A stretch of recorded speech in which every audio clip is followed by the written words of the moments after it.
So you have a mammoth, #1 in its category, and the business is making sure or giving health food to as many people as possible. That's on the business side. On the social side, you have, I want to give you 3 initiatives. The first one, you know it already, it's Grameen Danone. A lot has been said about it, the fact that Danone has entered in a joint venture with Grameen in Bangladesh to develop a social business over there and produce special yogurts in Bangladesh. The second one that you may not know about is the fact that all the Danone managers receive a bonus that is split in 3/3. First one, business results. The second one is management of the people. And the third one is social initiatives. So 1/3 of the bonus of, I think, the top 1,000, 2,000?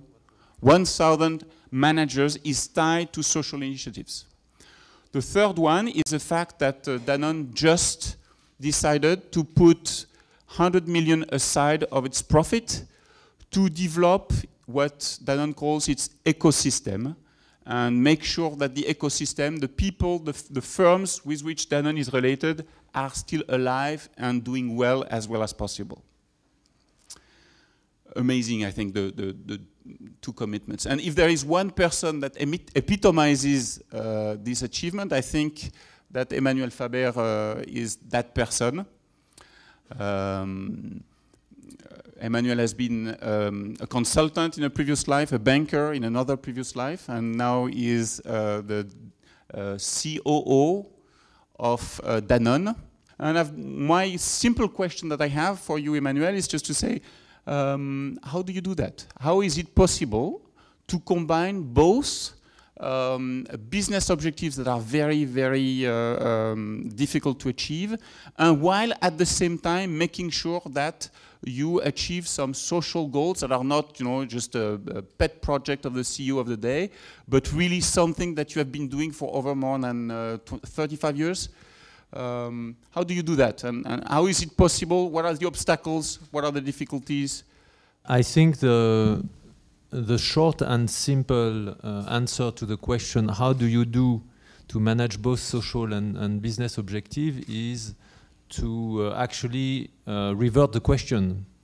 How can you achieve business objectives without pursuing also social goals?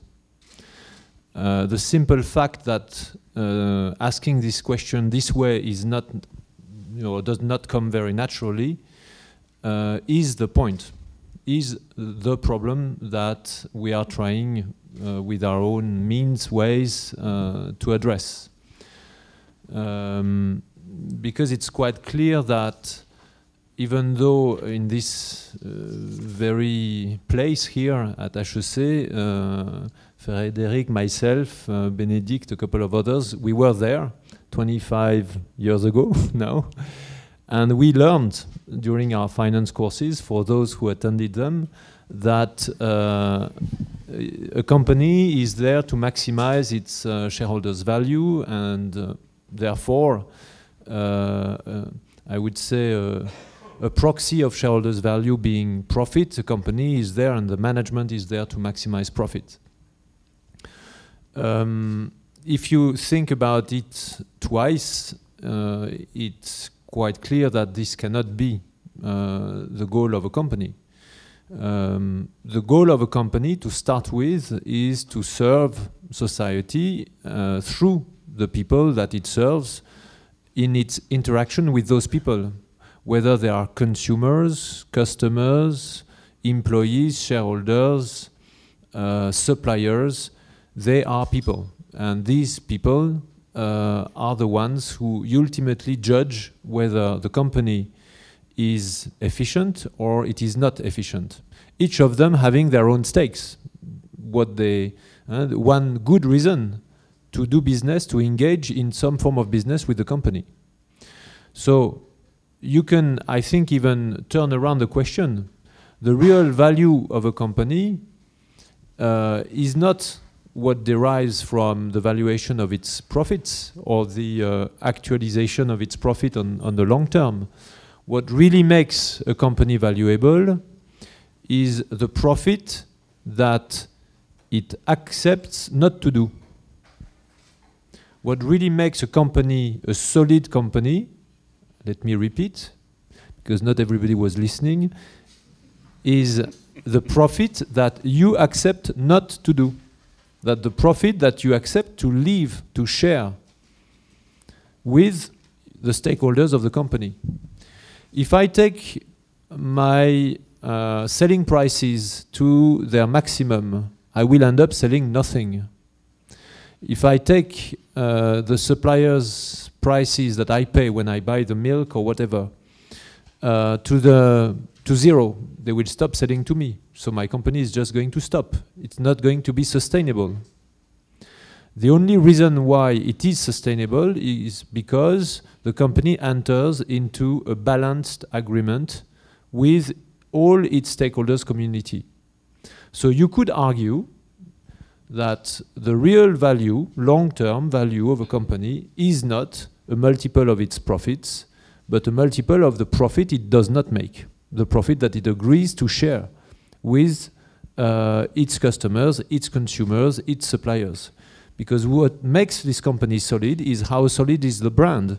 How often do my products go into the fridges of the consumers? How do they like my product versus competitors? The more I put good quality in my products, the more or the less profit I make normally, because that is costly. I have to use good quality milk. I have to use good fruit ingredients, good fruit mixes and prep mixes. I have to hopefully use good packaging, and that is costly. But you are studying business, and you know that this has a value for consumers. This may have a value for consumers. The more I accept to share this value, the more solid will be my company. We're talking about growth. So if suddenly the global environment is that growth doesn't come naturally, and for 3 years in a row, blue chip companies who used to have this phenomenal track record of regular growth of profits, they do not show growth anymore. I think this will create a lot of volatility in the analysis and the patterns of analysis of their valuation by globally the stock market industry. Which means that I'm not sure that next year corporate management would be well or advised to seek to continue to push profits up if they don't understand or if they cannot prove what they are building with this. I think that the market will be very, very cautious about, can I really apply a 15 times multiple to this profit growth? Is it really sustainable? In a market that declines, a GDP that declines, a company that is just pushing its profit up by cutting advertising, is it really worth 15 times, 15 years of this profit? And I think the answer is probably not. Which means that ultimately, there is a possibility that in the next 2 to 3 years, the stock market valuation, fundamental valuation, will have to take into account more than just how do the profit evolve, whether they go up or down. What is the peg to growth ratio of the PE multiples of these companies? I think that there is a likelihood that the market will be requiring a better understanding of what fundamentally these companies are about. Are they based on sound business models that make sense, just make sense? Make sense from a society standpoint. This is the only judge, ultimately, of the efficiency of a company, making sense for the communities with which it engages. If you apply this vision, you quite naturally come to the conclusion that you cannot drive your business and economic objectives without taking into account what, in general terms, we call the social objectives. If you take the mission of Danone and say this is bringing health through food to as many people as possible, what does how many people, what does as many people as possible mean? When we say we are developing pioneering business models with Mohamed Yunus in Bangladesh, is it big or is it small? Is it growing or is it dying? And what is our real impact, base of the pyramid? Now, in 1 year, in 2 years, 3 years, 5 years, 10 years' time, what is our plan? If we talk about health, how do we measure the health of our consumers? How do we measure the health impact of our products? If we talk, we should talk about environment. As a food company, we produce a lot of CO2. We have now embedded in our information system a calculator for CO2. So we're able, for each of our SKUs, to measure how much CO2 we produce. How do we report our CO2 efficiency? Can we continue to drive this company for a long time without taking into account the fact that we produce probably 30 million tons of CO2 each year, which about a year ago was the equivalent of about 600 million euros of cost to society overall, and which doesn't show anywhere in the P&L. But one day somebody will come and say, you cannot do that anymore, one way or the other. So we won't be able to do business anymore the same way until or unless we anticipate this and we try to address the issue by ourselves. So I really believe that the current transformation, economic and social transformation, which we call the global crisis, is not only an opportunity to reset a few management models, but it really is a call for action in this direction.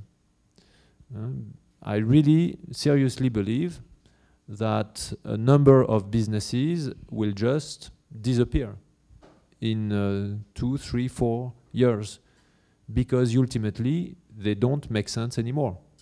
If you think about why GM is disappearing, and you've read the papers as much as I have, it's not because they have too much debt. It's just because their cars don't make sense anymore. And that's been the case for a long time. So while GM, since still 3 years ago, GM was making huge profits, and stockbrokers were valuing those profits like anywhere between 8 and 10 times. Well, in 3 years, they're down to 0. Just because their products don't make sense. The way they do business don't make sense to the American society anymore. So this is a wake-up call for, I think, everybody. How managers do make their decision, there is no rule on this one, but each manager has an objective of CO2 reduction. So globally, Danone in France, in fresh dairy, Danone in Western Europe fresh dairy, Danone worldwide fresh dairy, they have a set of objectives that are obviously an aggregation of the local objectives with top-down and bottom-up negotiation of the objective. So they are able to understand and measure how much the investment is actually going in the right or wrong direction against their objectives. And this is for them to decide, ultimately. For some much more, or what we feel much more sensitive, and certainly areas on which we are probably more experienced, social areas, there are very strict processes, for example, on the way we reorganize or restructure our assets, factories, supply chain, and therefore have to move our teams in and out. There is a process, for instance, in this case, where there is an equal weight in the recommendation. If we have a factory to close, an equal weight of HR and finance. So at any point in time in the process, going to the recommendation of whether we should or not close this factory or downsize it, HR and finance is in a dialogue, and they have to come up with a joint recommendation to the management. And ultimately, that goes up to my table and my co-COO, because Frédéric forgot to mention that we are two. So we co-decide ultimately and make the arbitrage when we need to trade off on those decisions. But this is a process. This is absolutely processed, and we have KPIs on the social side which take into account obviously the situation of each individual from a family standpoint, for a revenue standpoint, from what we call employability standpoint, before making decisions on whether they are going to be asked to leave or not. And obviously, we structure the overall package, including how much do we work with a person, how much do we help on finding a job, how much do we help on getting new industries in place when we close a factory to continue and develop the job market locally, etc. So this is an example of a process where for a long time already, we've started this joint process, I think 8 years ago now.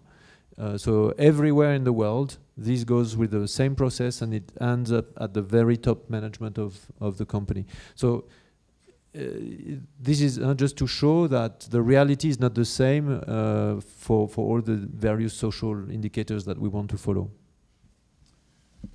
My question to you, sir, is Danone Danone model, which you have implemented in Bangladesh, are you globalizing it? Are you putting it plants like this in Africa, in East Asia, places where we need things like this?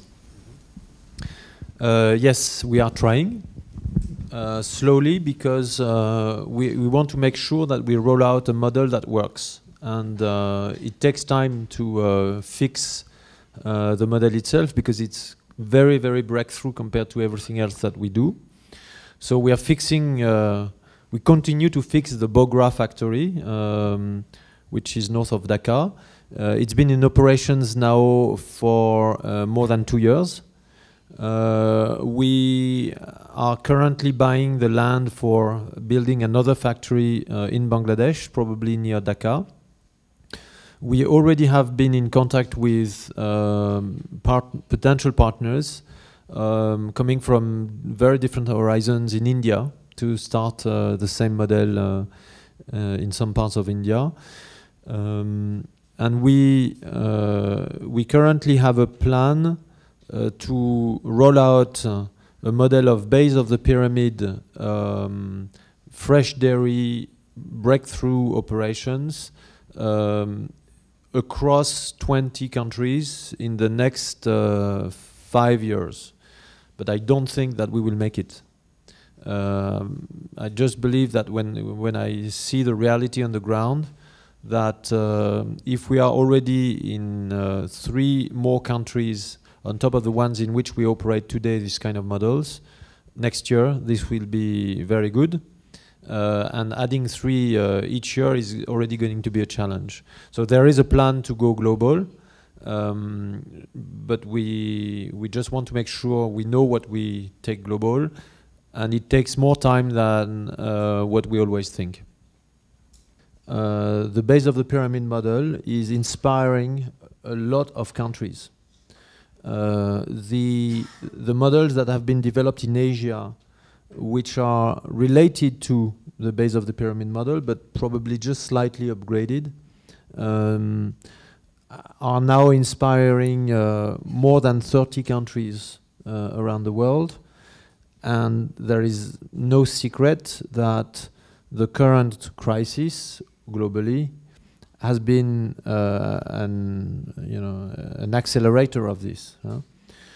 So now I think that the tools, marketing tools, and the innovation tools and the R&D formulations, ingredients, formats that we have developed for the base of the pyramid or the low part of the pyramid is actually inspiring a lot of our countries. Traditionally, dairy industry in India, I think it's the same in Bangladesh, but similar difference here and there, is been local. It's more cottage, where I have a milkman coming to a door-to-door selling milk, or let's say butter sellers or ghee sellers or whatever. By introducing such a mechanism wherein the industry like Danone comes and distributes the dairy products and industrializes the whole process, is it not a sort of a fear of losing the social industry by itself, the unorganized cottage industry, where many people and thousands of families may go out of jobs, may go out of the mainstream of their life? Have you thought about it? What's your management conclusion on this? That's the biggest question I have. I have no answer to this, and and I don't think there is an easy answer. It's your question is very interesting. It's the same question as when we went in October 2005 with Mohammed Yunus in a village to present our project to Grameen ladies, and there were 50 Grameen ladies. So Yunus started to explain who I was and what we would be doing and how great the product would be. It would have reinforced nutriments, like 30% of your needs every day for your kids, and it would be very low cost and blah, blah, blah. And it would be local, by the way. It would be one factory, very local, buying milk from the farms outside. And the first question we got was this one. One lady stood up and she said, my name is Yamina,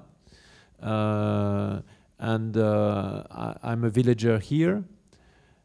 And today, what I do is that I am buying my milk from my neighbor. She was in the assistance as well. And in exchange for this, I am, I don't know, how do you say, I'm looking after her children, basically, no? When she's out with the cows, etc. So if I stop buying the milk because now I'm going to buy your product, how is going to be my deal with her? And this was exactly that question.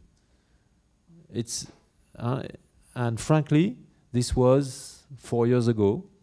I continue to have the same question in mind, and I don't have a proper answer to that, which is that there is absolutely no doubt that by developing an economic activity, you impact the social network of a local community. So you could have, in theory, good answers, which is that let us at least make sure that the community can decide whether they want or not to go in this direction. Then you have, and let me start by saying that we don't do that. I have only now a couple of cases in mind where just that thought, has come to our mind or the mind of our managers. One country was in Brazil, actually. We're opening one factory was in Brazil. We're opening a factory near Fortaleza now, and we had this thought about what is going to be the impact on the community. But still, this is going to be a small factory for us, but it is more than 15 million euros, which is a huge investment in the local community. So suddenly, it's pouring, probably the equivalent of 10 years of GDP of this community of investment locally. And there is no doubt that by doing so, you are destroying, changing at least, and probably destroying part of the social ecosystem. So now, back to what I just said, in theory, you could have a good answer, which is let the community decide. The fact is, you don't know what the community is. You don't know who is the leader. You could have proxy. Is it the chief of the village, or is it the Bupati in Indonesia, or is it the World Health Organization? Is it the government locally that says, yes, I want a factory here because I know it's good for the public money? I don't know. You have to find proxies, and none of them are very good. And then not only you have to find the process, but nobody really knows in the community. Nobody is actually knowledgeable enough, I would say, to make a sensible decision on a case like this one. So my inner belief is that this is creating a huge,